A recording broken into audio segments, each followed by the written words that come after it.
welcome. Welcome to Dog Hugs. He wants your job. I'm convinced he wants your job, Larry. He does want my job. We train him just to announce the show. I think we should. So. I'm going to be redundant, and I'm going to need a new job. Fortunately, we have a guest on today's show who's going to be able to give me some ideas while Spider continues to co-host with you, Geraldine. Absolutely. I think that's a great idea. We can repurpose you. We do have a very special guest on the show today, but before we get to her, and she's one of my spirit animals. Nice. COVID's really thrown a lot of people for a loop. Yeah. It's really shifted everyone's thinking, their routine, their pets' routines. Actually, the only thing it hasn't shifted for me is I started back to graduate school, and I'm actually in class, socially distanced or physically distanced, and wearing masks the whole time we're in class. I gave a presentation with a mask on for the first time. Wow. How was that? It's a little awkward because you have to pronounce your words differently, and you have to use your eyes to speak because they can't see your lips, your cheeks. And we communicate so much through our faces and our facial movements. We don't have as many muscles as a pet has, but we have quite a few and you wipe that communication aspect out, it really does change the dynamic. Yeah. But we have someone today who actually, her job is communication. Amen. Clear communications are really more important than ever. They're always critically important. Well, shall we just jump right into it? I think there's so much to discuss, and I think we're going to help a lot of people today through a lot of her suggestions. Great. So please introduce our guest. You guys have known each other for quite a while. So long.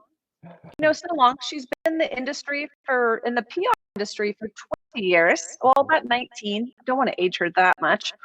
But in the pet industry PR, she has carved herself or dug herself quite a really big hole that we all fall into because we love her so much. We just follow right along. That's funny. It's so true.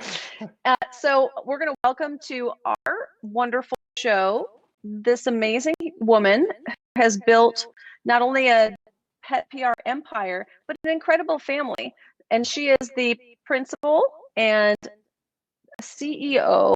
owner of Propel Communications. Welcome to Dog Hugs, Erin Terjesen. Hi, Erin. Welcome. Hi, Larry. Hi, Geraldine. Thank you for having me. I'm so excited. Yeah, you're so excited. A visionary, and because you've got those years, you really understand where we're at, where we've been, and have a good sense of where the heck we're going. Isn't that a great thing? It is. It's such an opportunity. I think when I formed Propel Communications about 12 years ago, I didn't know what I was in for. I founded the company during the recession of 2007-8, a time where we didn't know what was going to happen with what the pet landscape looks like, what happens when financial changes occur, and what it proved is the power of our spirit and the power of resilience. And so this year, obviously, we've all been challenged in many ways. We're challenged financially, we're challenged physically, emotionally, mentally, and guess what? Our pets are in the same boat. Yeah. They are there for us, 24/7. And what I am just so passionate about, and the reason I formed my company was really to serve pets and people, because it's ultimately what unites and brings people together, about that common unconditional love, and we want to use that light to pass on to the world. Yeah. And she's such a bright light. Yes. Oh, thanks. I try. So you work with such a diverse groups of people throughout the industry. I mean, you work with companies, you work with brands, you work with consumers, individuals, investors.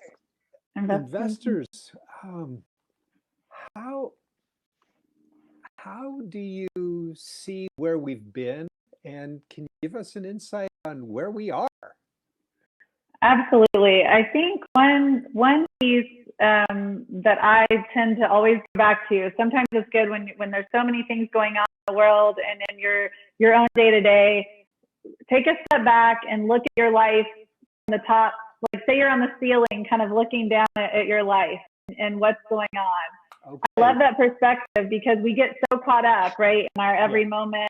We're constantly trying to change and pivot and adjust. And so this year has really forced myself, personally and professionally, and my team at Propel to really take a step back and really help our clients, help our partners, help people that are looking to get involved in the pet world, the opportunity to connect. And shows like this, Dog Hugs, you have the ability to connect with millions of people that raise their hand and say, I'm passionate about my pets. I also have I'm blessed to work in a space where that is the common element. It doesn't matter if you're an inventor with an idea, if you're a manufacturer, if you are just a dog owner at home that thinks you want to work and be connected to your pet in a bigger way. There's so much opportunity to be involved in the space, and I feel so fortunate that I get to be a hub to touch on all of these various different types of groups, and most importantly, people that love and cherish pet ownership. Well, a lot of people have had big economic disruption and are thinking about, what's next. And the pet industry may even be a place for them. We've seen about recent economic trends when there have been times of trouble. People do make really inventive pivots. Have you been through this experience during economic downturns before? Absolutely. When I formed, like I kind of touched on, when I formed Propel, it was right when the economy was crashing in 2007 and 8.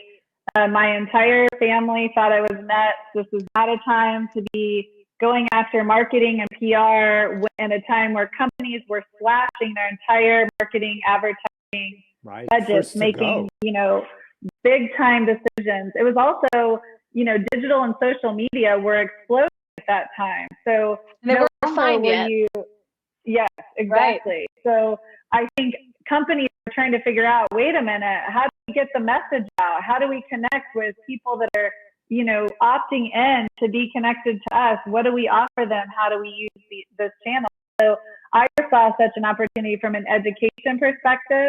And just, again, we touched on the community, like this community, taking that in a digital space, but also offering people the education that they were seeking. So I took that leap of faith. I started my company. Loving Pets was my very first client. They are still with me today, 12 years later.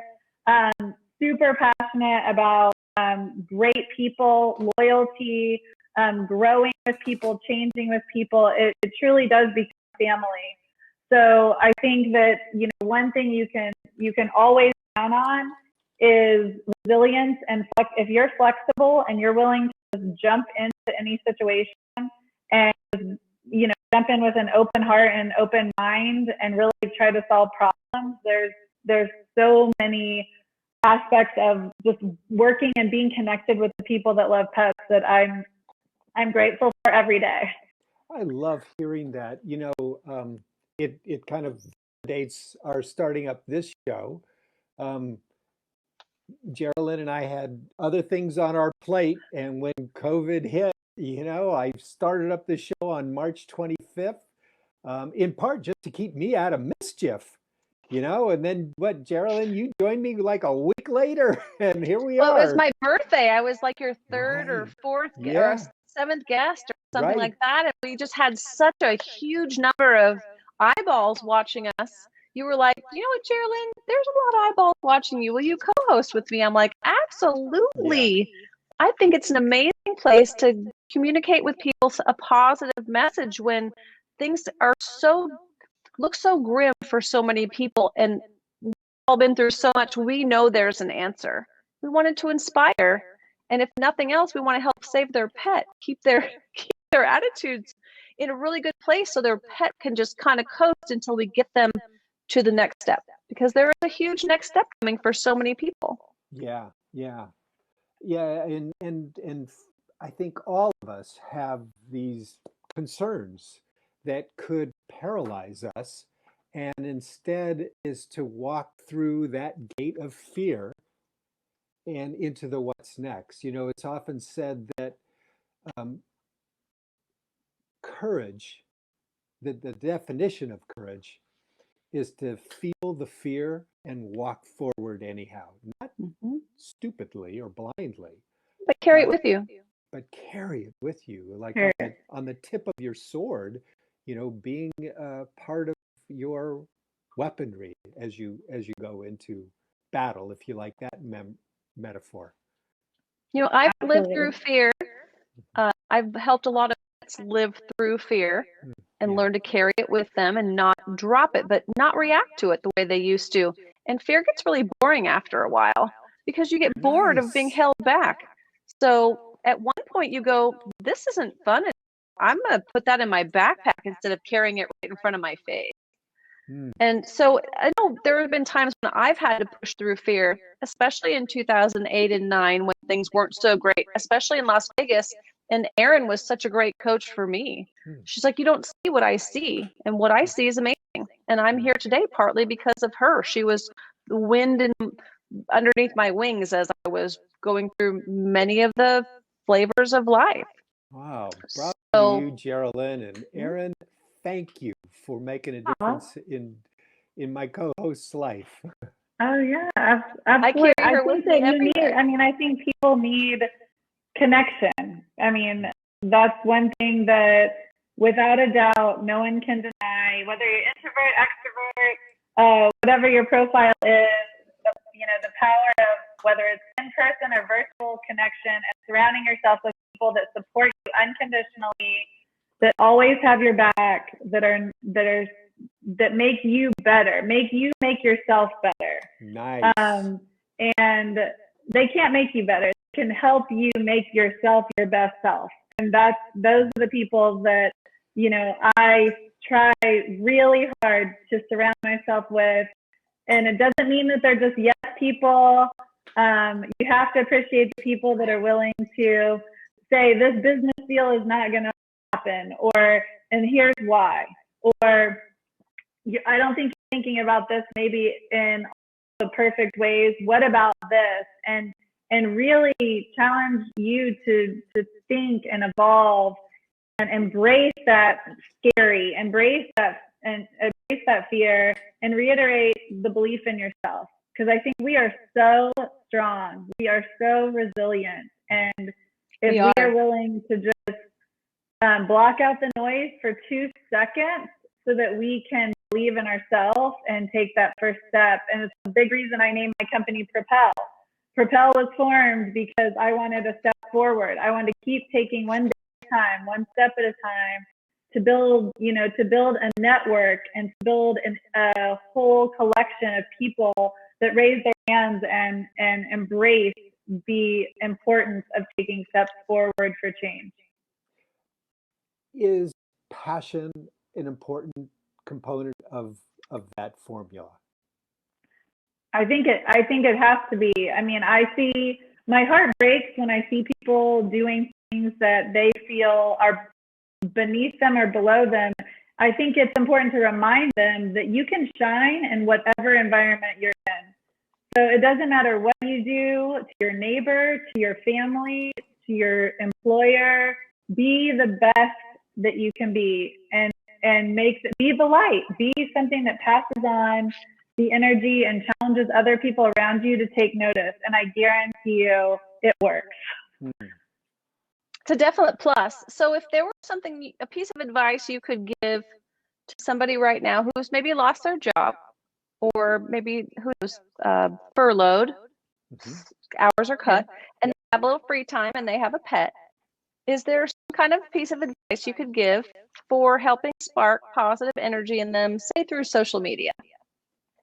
Absolutely. So I think there's people that even if they haven't lost their job, they might be reevaluating what's next, what's my next chapter, how do I take my passion that's going to keep me motivated, working hard, and connected to something that I feel matters. They're looking for that next step, and it could be full-time, part-time, volunteer, whatever capacity people are seeking. There's so much opportunity. And I think the people connected here on Dog Hugs, everyone is raising their hand and saying, I love my pet. I love learning. I love education. I want to be the best. I can be the best pet parent, the best community citizen I can be in the space. So there's so much professional opportunity in all levels of the pet space. There's a lot of new adoptions going on during COVID. Guess what? People are realizing I can create an Instagram account for my puppy or my older dog or my 18th dog, whatever it may be. And I can build a community of people that also celebrate the importance of that relationship, and they look to build their own personal and professional community that way. There's also people that are recommending, oh, I see you love French Bulldogs. Let me tell you about this rescue organization, or let me tell you about a charity organization or a charity event that's happening virtually. I think when you connect with pets can be such a catalyst, but once you establish that connection, the sky's the limit. Mm-hmm. You also do some recruiting in the pet industry. And if you're, say, looking for talent, what are the qualities you're looking for somebody? Let's say they don't have any experience in the pet industry. What are those qualities you might be looking for that could be transferable to a new industry? Absolutely. I think if you are working pretty much in any industry, but you have the passion for pets, there's not a company that will not consider that as a strong attribute. You know, they might pay more attention to that in an interview versus how many degrees you have behind your resume. Isn't that the first thing they look for, is loving pets? Like literally, that's the first thing. If you own a pet and love pets, that's requirement number one most of the time.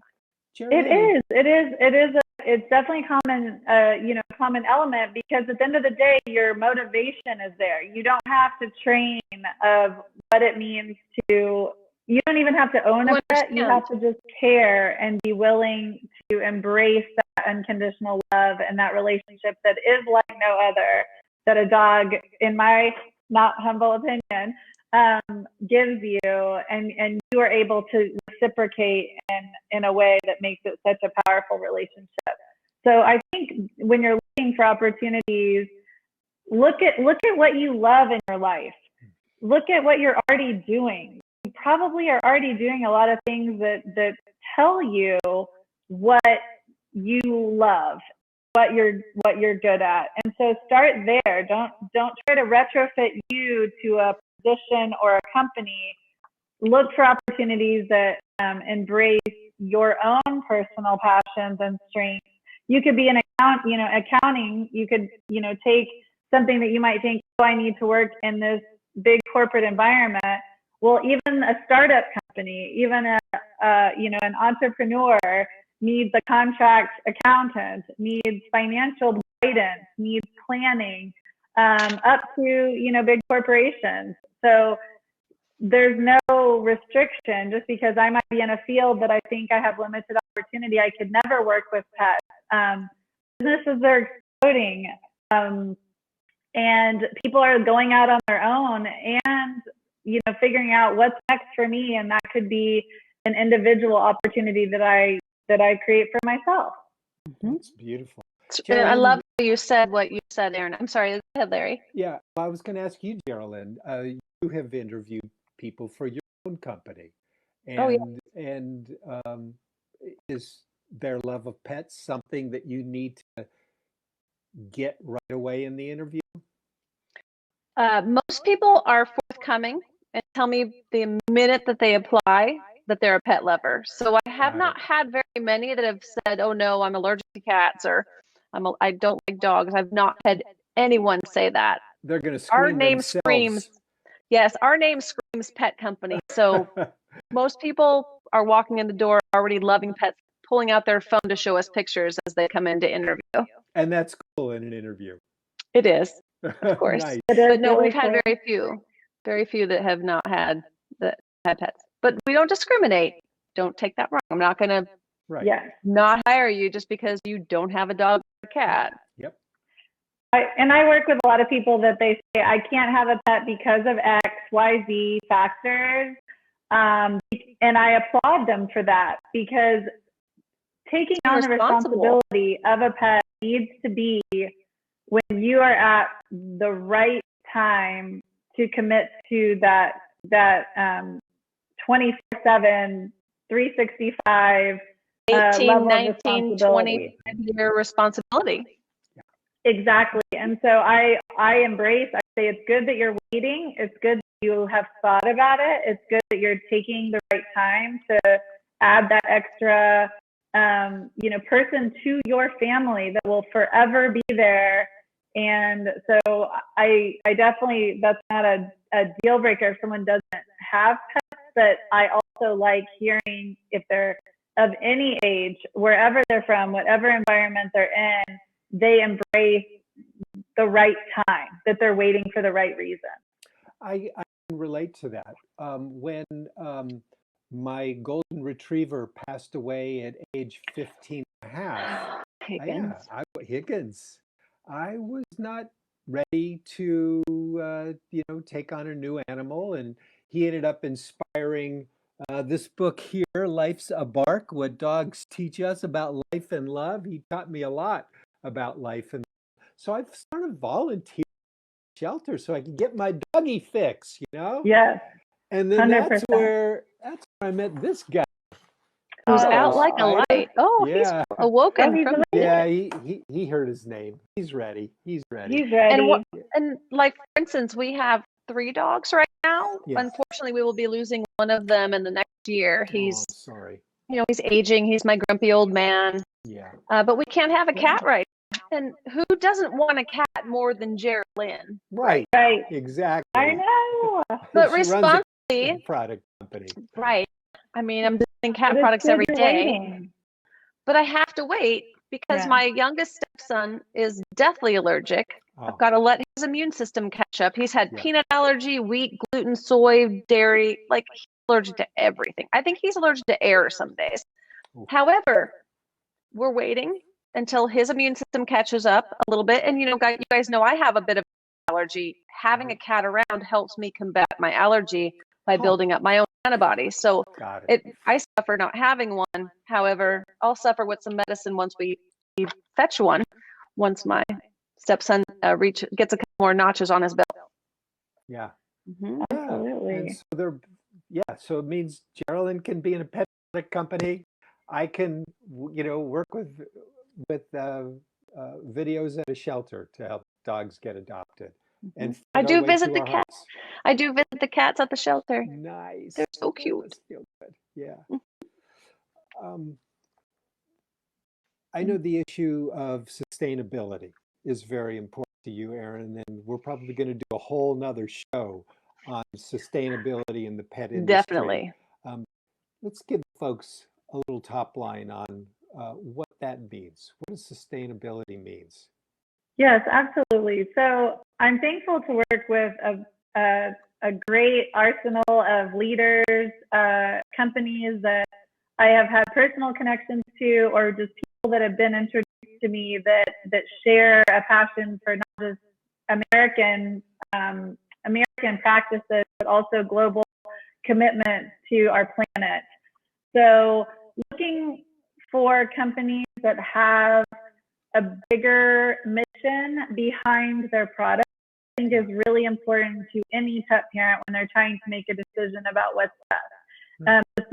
Most people are out there looking for solutions, right? Like, we might have this problem, we might need this, we're trying to figure out how to change this. And I think with that, today's consumer needs transparency. They need to understand not just the quality and caliber of the physical item or service that they are pursuing or purchasing, but also what goes behind behind the scenes, meaning what is the responsibility commitment of that company. Sustainability is a big piece of that for me, and something that we can all, contribute and be an active part. And I would also just say transparency. That word resonates so deeply with me because it's transparency of who you are as a person behind your company. It's who you are as a representative. It's what ingredients you put in your food. It is, looking at even calories. I mean, like when we're fighting obesity with our pets, being transparent in all things, I think is it really connects people about what they're looking for, what they're trying to figure out. And if they feel a connection to more than just your product, if they feel a connection to that next level, whether it's on social media, whether it's organizations that they support and give back to, it opens door after door after door for you to for the brand to matter more than it would if you didn't know those things. And people are researching. I mean, you guys know, your audience that's watching right now knows, we all have the incredible responsibility to make decisions for our pets every day.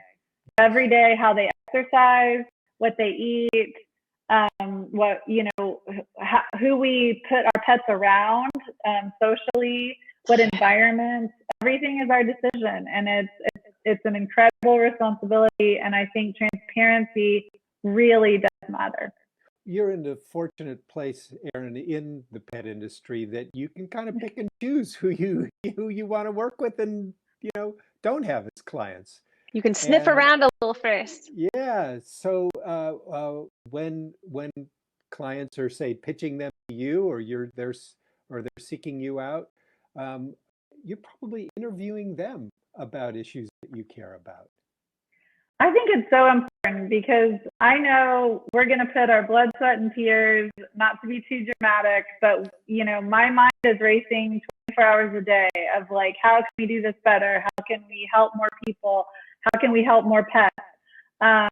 That's always churning. So I think with our approach, we really try to give exclusivity to our clients and the brands that we work with and the categories that they represent. So we can wholeheartedly put our name and our effort and our reputation and just our professional connections as a resource to all of them, and then to pet parents too. So I want people that are reading the blogs that I write or content that I'm putting out on media or social media posts that you see. I want to have the assurity that it is authentic, it is with the right intention, and it is in support of companies that are really doing a great job to make a difference. Erin, the pet industry is so lucky to have you. Actually, it's lucky to have you both, you, Larry, and you, Erin. I was going to say the same thing about both of you now. Thank you. Well, so yeah, grateful that you're a part of. This is a good trio. Thank you. And I just think that you bring such a genuine perspective and also such a pow, like jazz hands. You bring jazz hands to everything you do. I've always wanted jazz.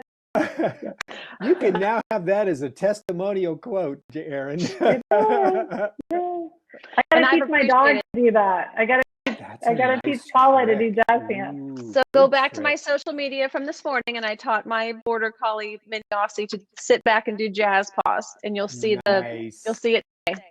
Okay, I'll make sure I check that out. It's hilarious. I have my work cut out for me tonight after dinner. I got to get on it. You do.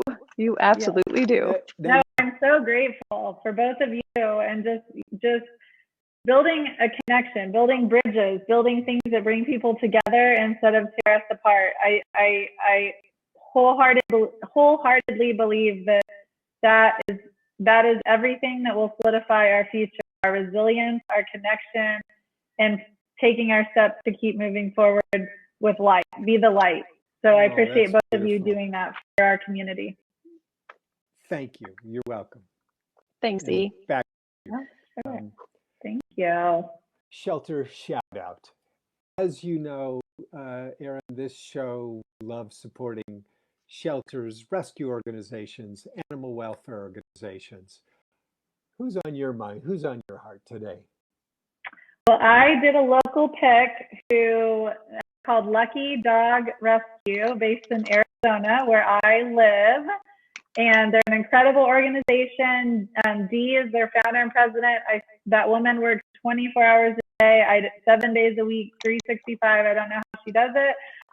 But I have been blessed with 3 dogs from Lucky Dog Rescue. Wow. My parents also adopted dogs from Lucky Dog Rescue. They do great, great work.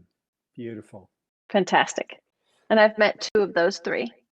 Yeah. And they're fabulous. Geraldine, you want to go with your shelter shout out? I would. I'm hanging in there with my Kansas City Pet Project. I'm so proud of them. They're a group of women and men who have come together and are changing the face of rescue completely. And we'll be filling you in more on that soon. But thanks, KCPP, for all you do to help keep pets in Kansas City safe. Nice. Well, I am going in with Snooty Giggles in Tennessee. I just love that. Yeah, it is great. I'm thinking of a lot of my good partners, Chris and Suhey Parandi, who typically at this time of year are performing, for huge everywhere audiences. And, their whole schedule was taken off, but the good news is this week they are performing in Utah right now. So if you happen to see them in Utah, say hello. Tell them hi from us. Yeah. Yes, from me.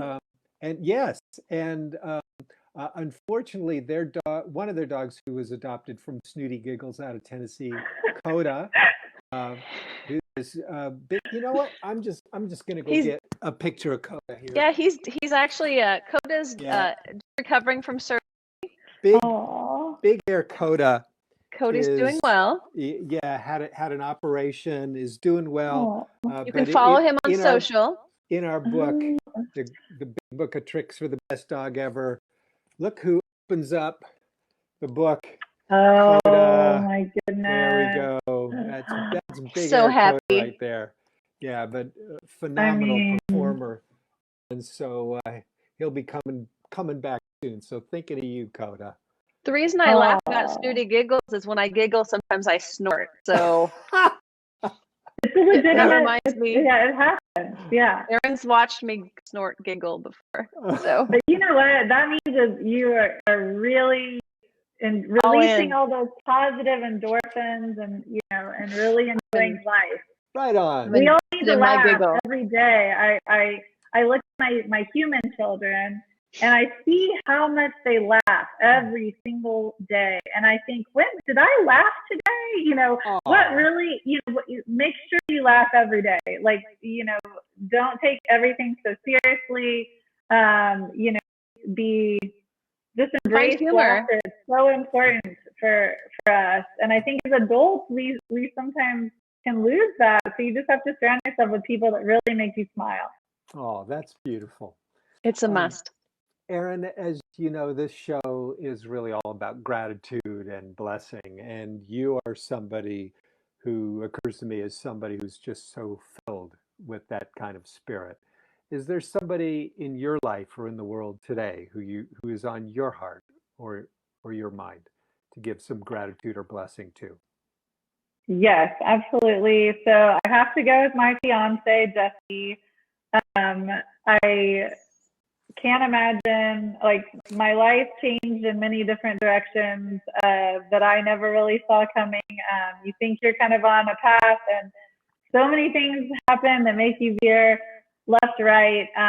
But meeting him, I was very happy, flying solo, being a single parent, running a business, building my future. I love my family. I love my friends.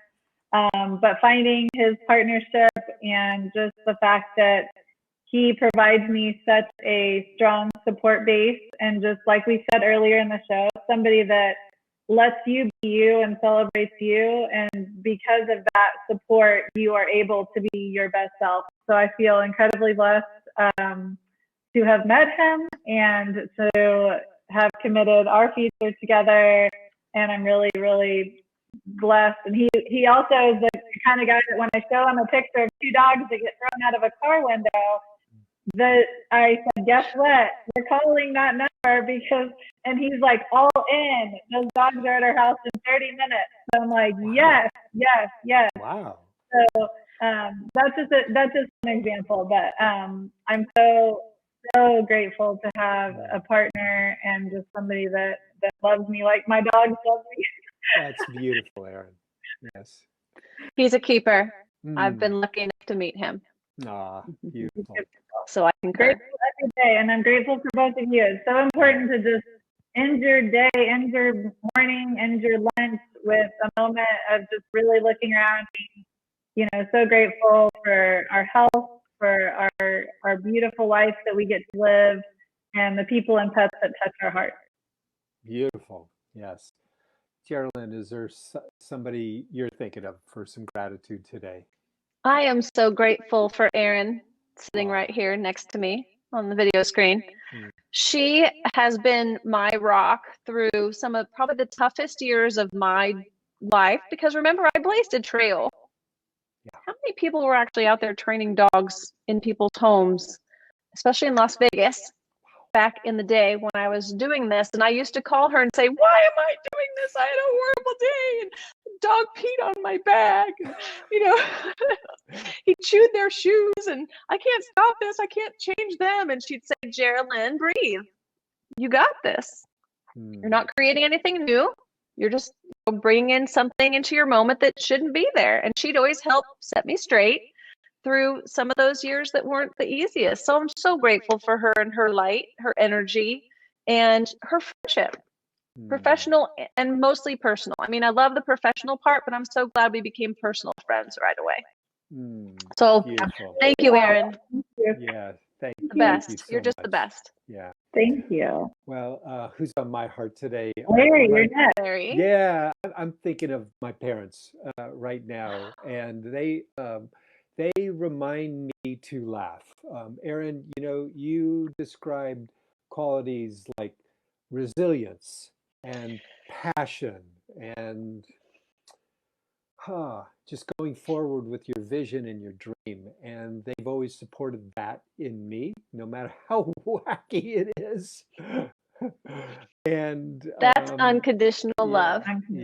Yeah, I just really love you, Mom and Dad, who might even be watching the show, you know, for Saul and Remy are the that best. you've given me. Yes.